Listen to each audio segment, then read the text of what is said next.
everyone, welcome to the second episode of my colour series. Today we're going to be doing green. Every colour has a story, and the colour green is no different. Today is most commonly associated with nature. This word that I can't pronounce is the photosynthetic pigment found in plants that allows them to have their fresh, calming hue. This rich colour has been all around us as a constant since the beginning of time, as far as we know. So it may seem strange to think of it as something with a past.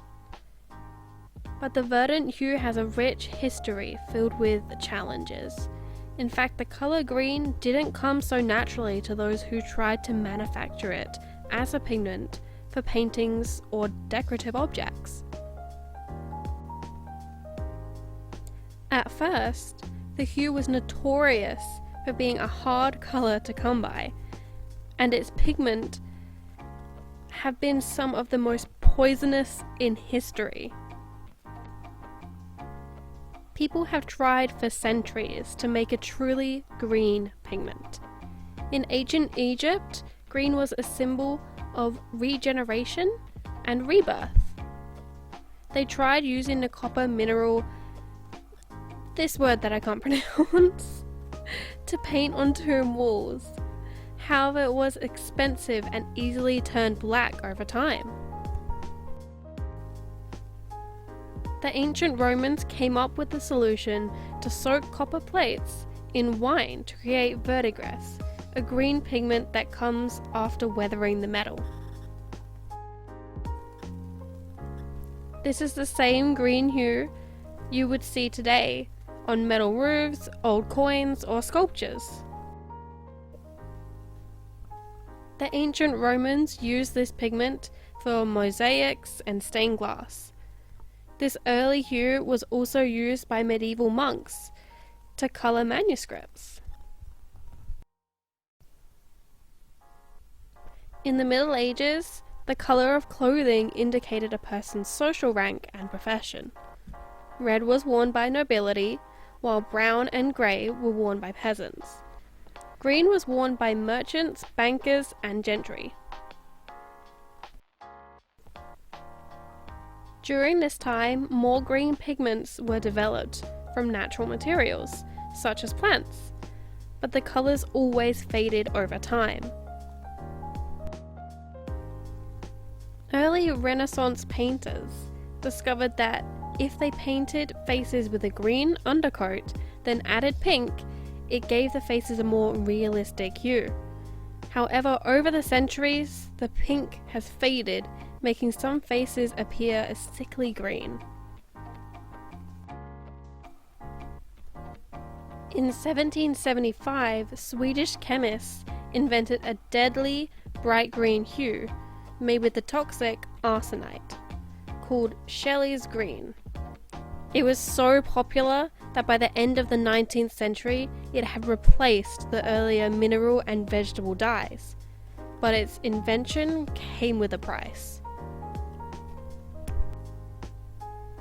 Shelley's green was used on paper, wall hangings, fabric, and even children's toys. Some 19th century journals contain reports of children becoming ill in bright green rooms, and ladies in green dresses becoming sick from consuming the toxic vapours.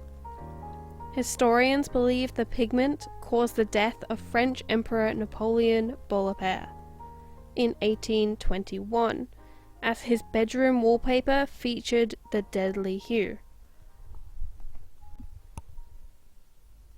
By the end of the 19th century, a similar pigment called Paris green replaced Shelley's green.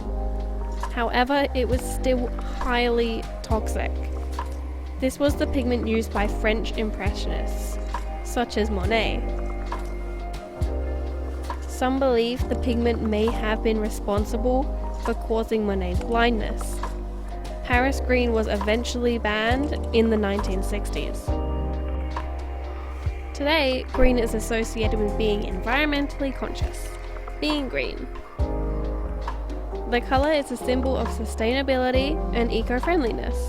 However, many versions of the colour green are still damaging to that very ethos.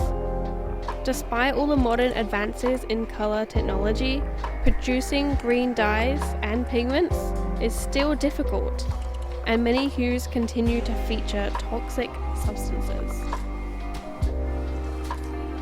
One of the most common shades today is called Pigment Green 7. Used in plastics and paper, it contains chlorine, which, when consumed, is known to lead to illness and even death.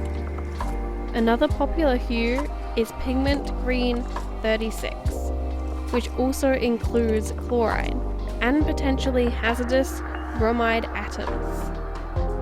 Moreover, the popular bright Pigment Green 50 is a toxic cocktail of cobalt, titanium, nickel, and zinc oxide. Despite its harmful chemical makeup, green is still associated with positive feelings such as fertility, freshness, calmness, and revival.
it for today. I hope you enjoyed the video. Don't forget to like and subscribe, and I will see you next time.